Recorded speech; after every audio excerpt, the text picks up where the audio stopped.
उत्तराखंड में UCC bill pass हो चुका है और लगातार चर्चा का विषय बना हुआ है। आखिर क्या है ये बिल और ख़ास तौर पे इसमें जो लिव इन रिलेशनशिप्स को लेकर के कॉन्सेप्ट बनाया गया है उसमें क्या कुछ बदलाव होने वाले हैं, यही जानने के लिए आज हम आ गए हैं भीमराव अंबेडकर यूनिवर्सिटी के जो लीगल लॉ डिपार्टमेंट है वहाँ पर। हमारे साथ एक्सपर्ट वर्मा मैम है। आइए मैम से पूछते हैं कि आखिर क्या है ये बिल खास तौर पे लिव इन रिलेशनशिप को लेकर के। मैम आपका बहुत बहुत स्वागत है। धन्यवाद अंजलि जी। अभी उत्तराखंड में रिसेंटली यूनिफॉर्म सिविल कोड लागू किया गया है, वो उत्तराखंड स्टेट के लिए ही है। ये बिल बेसिकली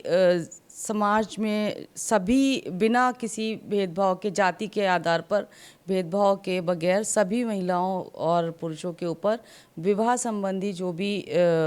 उनके दायित्व, कर्तव्य और अधिकार होते हैं उन सब के संबंध में ये बिल लाया गया है। और इसमें अभी तक हमारे यहाँ पर्सनल लॉज चलते थे, जैसे हिंदू लॉज हिंदूज़ के ऊपर लागू होते थे, मुस्लिम पर्सनल लॉज मुस्लिम के ऊपर लागू होते थे। लेकिन अब यूसीसी के आने के बाद में ये पर्सनल लॉज जो हैं वो इन सब के संबंध में सभी व्यक्तियों के ऊपर एक समान रूप से लागू होंगे, चाहे वो किसी भी धर्म के हों। इस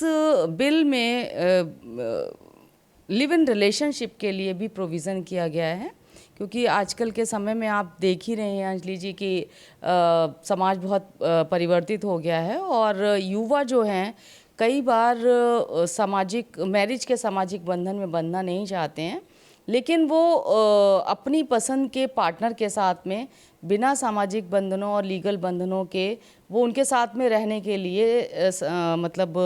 फ्री होते हैं। और इस तरीके की रिलेशनशिप आजकल बहुत प्रचलन में है। लेकिन इस तरह की रिलेशनशिप के लिए अभी तक कोई ऐसा लॉ नहीं है जिसकी वजह से दोनों पार्टनर्स के बीच में कोई राइट्स और ड्यूटीज़ का रिलेशनशिप भी हो और कानून उसको बाध्य कर सके। तो अब तक कुछ केसेस ऐसे आए थे कि जब तक दोनों पार्टनर सहमति से रहते हैं तब तक तो कोई प्रॉब्लम नहीं होती है, लेकिन जब वो लोग अलग होते हैं, उनका सेपरेशन होता है, तो वहाँ पर अगर उस रिलेशनशिप से कोई बच्चा हुआ है तो उसकी स्थिति क्या होगी, प्रॉपर्टी कैसे मिलेगी, उसके ऊपर नेचुरल गार्जियन कौन माना जाएगा और वो अपने पेरेंट्स की प्रॉपर्टी में उसका हकदार होगा या नहीं होगा, उसकी लेजिटिमेसी क्या होगी, ये सारी चीज़ों का बहुत बड़ा प्रॉब्लम और कोई प्रश्न था। उसके साथ साथ में महिला के सेपरेशन होने के बाद में महिला, जैसे मैरिज के साथ में एक महिलाओं का है कि अगर उनको डिवोर्स उनका हो जाता है, सेपरेशन हो जाता है, तो वो अपने हस्बैंड से मेंटेनेंस प्राप्त कर सकती हैं अगर वो अपने आप को मेंटेन करने में इनकैपेबल हैं। तो लिव इन रिलेशनशिप में ऐसी कोई प्रोविज़न जो था वो नहीं था। हालांकि कई सारे केसेस सुप्रीम कोर्ट ने, ऑनरेबल सुप्रीम कोर्ट ने डिसाइड किए थे, जिसमें कहा था कि अगर लिव इन रिलेशनशिप में महिला और पुरुष रहते हैं और बाद में सेपरेशन होता है और महिला अपने आप को मेंटेन करने में असमर्थ होती है, तो लिव इन रिलेशनशिप में भी पुरुष जो है वो उसको मेंटेनेंस देने के लिए बाध्य हो सकता है, तो यह होगा। तो ये केस टू केस डिफ़र करता है सिचुएशन सर्कमस्टांसेस के ऊपर, तो इसलिए केसेस जो है सुप्रीम कोर्ट के उसके अकॉर्डिंगली डिसाइड किए जाते हैं। लेकिन ये उत्तराखंड का जो यूसीसी बिल है इसमें लिव इन रिलेशनशिप को भी कवर किया गया है और उसमें लिव इन रिलेशनशिप को ठीक उसी प्रकार से ट्रीट किया गया है, ख़ासतौर से जैसे मैरिज को ट्रीट किया गया है। जैसे मैरिज का इसमें यूसीसी में लिव इन रिलेशनशिप को कंपलसरीली उन्होंने कहा है कि अगर दो पार्टनर सहमति से लिव इन रिलेशनशिप में रह रहे हैं तो उनको रजिस्ट्रेशन कराना मस्ट होगा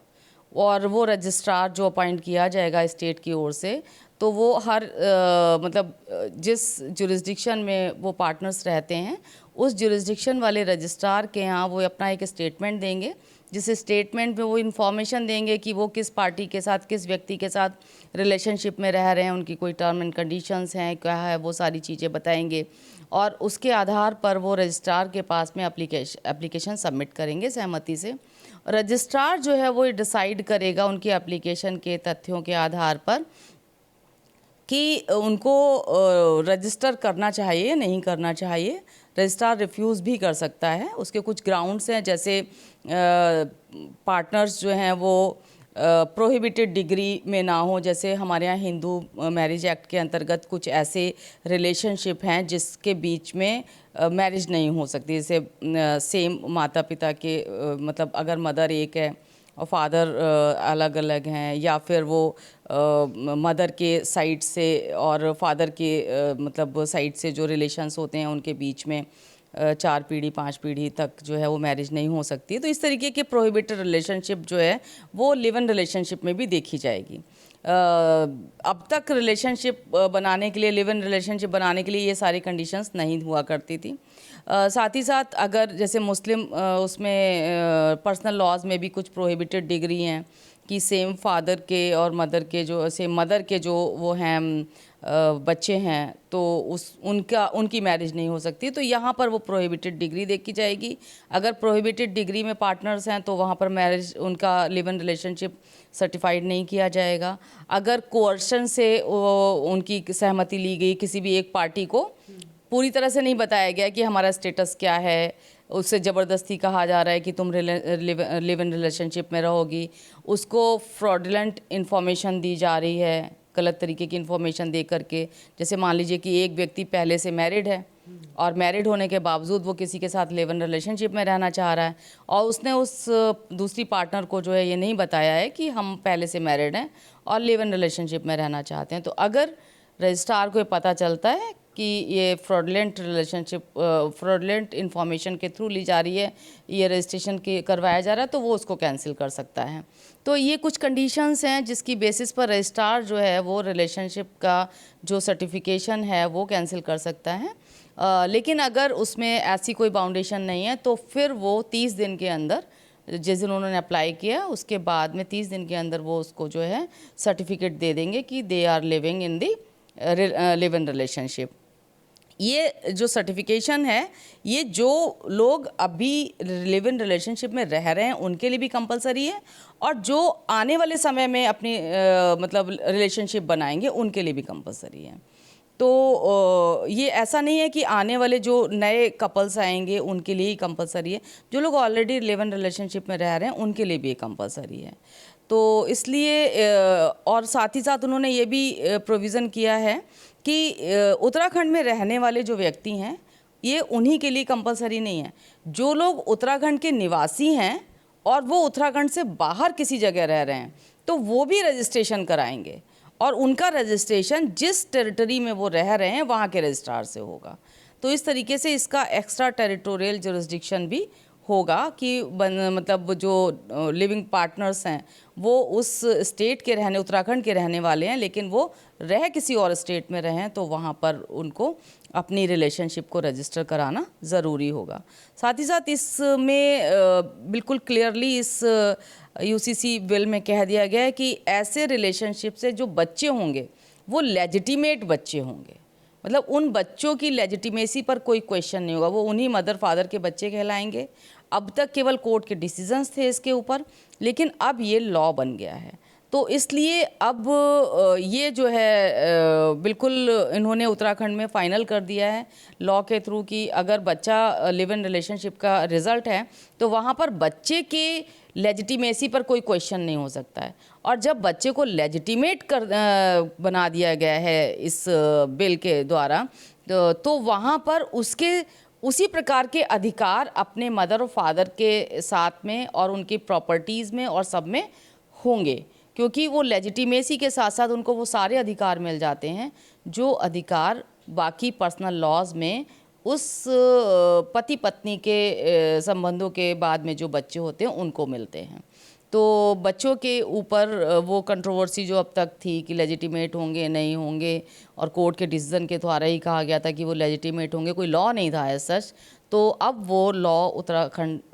गवर्नमेंट ने बना दिया है, एक अच्छी पहल है जिससे बच्चों के मतलब, क्योंकि अगर आज भी हमारे समाज में क्वेश्चन उठता है कि अगर माता और पिता मैरिड कपल नहीं हैं तो उनसे उत्पन्न जो संतान होती है उसको अच्छी नज़रों से नहीं देखा जाता है, नाजायज़ टाइप के वर्ड उसके लिए यूज़ किए जाते हैं। तो अब वो चीज़ जो है वो नहीं होनी चाहिए, क्योंकि जो उत्तराखंड का यूसीसी बिल है वो ये कहता है कि ऐसे बच्चे जायज़ होंगे, लेजिटिमेट होंगे, और लेजिटिमेट होने की वजह से उनके वो सारे ही अधिकार होंगे अपने माता पिता के रिगार्डिंग, जो अधिकार उनको बाकी पर्सनल लॉज में अपने एक विवाहित माता पिता के बच्चों की तरह जन्म लेने से होते हैं। तो वो एक कंट्रोवर्सी इस बिल से ख़त्म हो जाएगी उत्तराखंड स्टेट में। साथ ही साथ उन्होंने मेंटेनेंस का अधिकार दिया हुआ है पत्नी को, कि पत्नी मीन्स की जो दूसरी पार्टनर है, अगर वो डिज़र्टेड मतलब उनका सेपरेशन होता है कुछ समय के बाद में, तो वो उस अपने पार्टनर से जो है वो मेंटेनेंस क्लेम कर सकती है, और मेंटेनेंस ठीक उसी तरह से मिलेगा जैसे कि एक विवाहित पत्नी को मिलता है, तो उस तरह से वो मेंटेनेंस क्लेम कर सकती है। इसी की तरह से जैसे यूसीसी में कहा गया है, डिवोर्स के लिए प्रोविज़न किया गया है कि जो विवाहित कपल होगा वो अगर अपने विवाह को ख़त्म करना चाहता है तो उसको डिवोर्स का अधिकार होगा। तो यहाँ पर